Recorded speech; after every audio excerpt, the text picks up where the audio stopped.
So Robert, starring in the new series Bull. Yeah. What can you tell us about it? Well, he's Bull in a china shop, hence the cup, the little logo.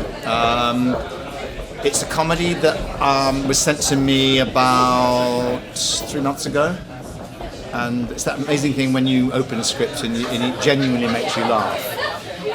And then comes the reality of trying to make it funny, which is always very difficult because there was no studio audience, which you couldn't with a show like Bull, because it's so physical. So many sets falling down, so many physical gags in it. So it's really difficult to kind of pitch. And then there was many years ago, a well-known film director said to me, Robert, that when you get on a script the first day, he said you make a big decision whether you jump off a cliff or whether you stay on the cliff. And it's a thing that stayed with me for many years. And I realised that there was a point when I was doing it and I was standing on the edge, not quite sure what I was doing. And then came the point, in fact, when Matt came in, and Kevin Eldon, who was one of the cameo roles in one of the episodes, because they'd been working at it at home, was so clear about what they wanted to do, that's when I jumped. And it was like, wow. And then it became not only funny, but really enjoyable. And that, to me, is, comedy is not always enjoyable. It really isn't. It's because it's quite vulnerable because what you think may be funny, a lot of other people don't. And I realise now as I get older, the way to success, no one can answer, but the way to failure is trying to please everybody. And you'll be working opposite Maureen Lipman, who'll be your sister. Yeah, she's my sister, my eldest sister, I hasten to add. And she's the bitch from hell.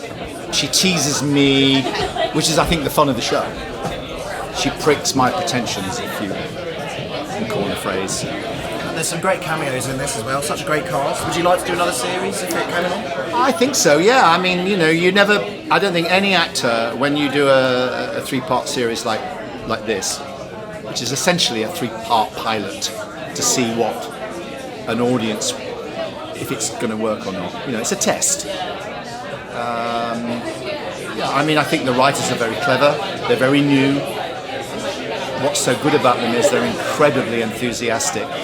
And it's so great when you see young writers who are just pleased to get a commission. I know, because being an actor, I get a lot of kids, a lot of people sending me scripts. Can you help me with this? Can you help me develop that? Can you, online or whatever? And I say, guys, it's not run by me. I don't make decisions. I might be able to help you, putting my name to it, but I don't make the decision. There's a lot of mid-management now in this world, and when I was a kid, when I was starting out, when I did Citizen Smith and all those shows, people who were running the BBC were entertainers. Is it nice to be working on these kind of shows after, My Family was such a massive success, so mainstream? Is it nice to be doing little three? Well, the thing with My Family, no one ever knew that was going to be such a big hit and so popular, and still is.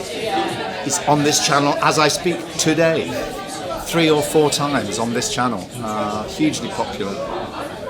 But as my dad said many years ago, when I think I was in the 2nd series and I was debating whether to do a 3rd, and my dad said, the lovely thing about watching My Family is I can watch it with my grandkids. And I realised that to create a show that has such universal appeal is not easy, which the press never really understand. They can easily throw brickbats because it's mainstream and family entertainment, but you try and do one. You try and get it right. It's not easy. But you must have still people coming up to you now, fans, just talking to you about the show. Just shows No, I have people coming up to me about Wolfie Smith, which is probably way before your time. In fact, as I came in the building this morning, a taxi driver came past and screamed out "Power to the people."